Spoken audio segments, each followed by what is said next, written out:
यहाँ देखिए हम लोग स्ट्रेस स्ट्रेन कर्व डिस्कस कर रहे हैं। इसको प्लॉट किया गया है किसी पर्टिकुलर टिपिकल मेटल वायर के लिए। इस कर्व को देखिए, इस कर्व को हम दो पार्ट्स में डिवाइड कर सकते हैं इस तरीके से। ये मान लिया कोई ए पॉइंट है, ये मान लिया कोई बी पॉइंट है।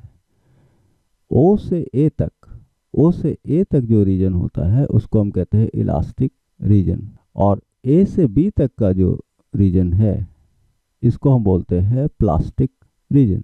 ओ से ए तक के रीजन में यहाँ पे जो बॉडी है अपनी इलास्टिक प्रॉपर्टी मेंटेन रखती है। मतलब अगर हम स्ट्रेस बढ़ाएं और ए पॉइंट तक जाएं तो हम स्ट्रेस रिड्यूस करने पर वापस जीरो स्ट्रेस पर बॉडी ओरिजिनल पोजीशन पे पहुंच जाती है। अगर हम ए को क्रॉस कर गए, किसी पॉइंट पे पहुंच गए, मान लिया किसी पॉइंट हम सी पर पहुंच गए, तो उस केस में स्ट्रेस को रिड्यूस करने में बॉडी इस कर्व को फॉलो नहीं करेगी और स्ट्रेस रिड्यूस होने में स्ट्रेन रिड्यूस होती जाएगी, और फाइनली जब जीरो स्ट्रेस है उस समय भी थोड़ी स्ट्रेन रह जाएगी।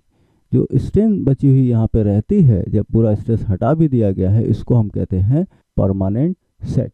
अब देखिए ओ ए रीजन जो कि इलास्टिक रीजन है, इसको भी दो पार्ट्स में डिवाइड करते हैं। मान लिया ये पॉइंट डी है, डी पॉइंट को हम बोलते हैं प्रोपोर्शनल लिमिट। प्रोपोर्शनल लिमिट का मतलब है कि अगर हम ओ से डी तक का रीजन देखें तो यहाँ पे हुक्स लॉ इज वैलिड। और हुक्स लॉ क्या है? हुक्स लॉ है stress is directly proportional to strain. तो ओ से डी तक ये प्रोपोर्शनलिटी बरकरार रहती है।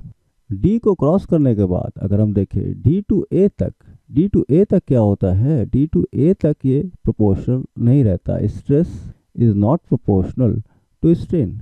अगर हम यहाँ स्ट्रेस में कोई गिवन इंक्रीज करते हैं तो उस केस में स्ट्रेन पहले की तुलना में ज़्यादा बढ़ती है। लेकिन डी टू ए भी इलास्टिक रीजन में आता है। यहाँ पर भी अगर हम स्ट्रेस रिड्यूस करना स्टार्ट करें तो वापस बॉडी अपनी नेचुरल स्टेट में पहुँच जाती है। तो ए के बाद इलास्टिक लिमिट ख़त्म हो रही है तो ए पॉइंट को हम कहते हैं इलास्टिक लिमिट, या इसको हम ये भी कह सकते हैं यील्ड पॉइंट। अब देखिए ए के बाद की बात करें, ए के बाद अगर हम देखें तो ये पॉइंट यहाँ पे आ रहा है बी पर। बी पर क्या होता है? बॉडी फ्रैक्चर कर जाती है, बॉडी ब्रेक कर जाती है। इससे ज़्यादा अगर हम स्ट्रेस, इसके बाद अगर हम स्ट्रेस बढ़ाते हैं तो यहाँ पर देखिए बी जो पॉइंट है इसको हम कहते हैं फ्रैक्चर पॉइंट।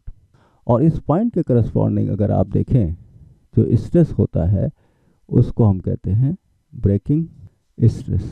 तो इस तरीके से हम इसको समराइज कर सकते हैं। पूरे कर्व को दो पार्ट्स में डिवाइड कर सकते हैं, elastic region, plastic region. Elastic region में भी दो पार्ट हैं, एक तो ये प्रोपोर्शनलिटी वाला O to D, Hooke's law यहाँ ओबे होता है, D to A Hooke's law obey नहीं होता। बी ब्रेकिंग पॉइंट है, फ्रैक्चर पॉइंट है, और इसके करस्पॉन्डिंग जो स्ट्रेस है वो ब्रेकिंग स्ट्रेस है।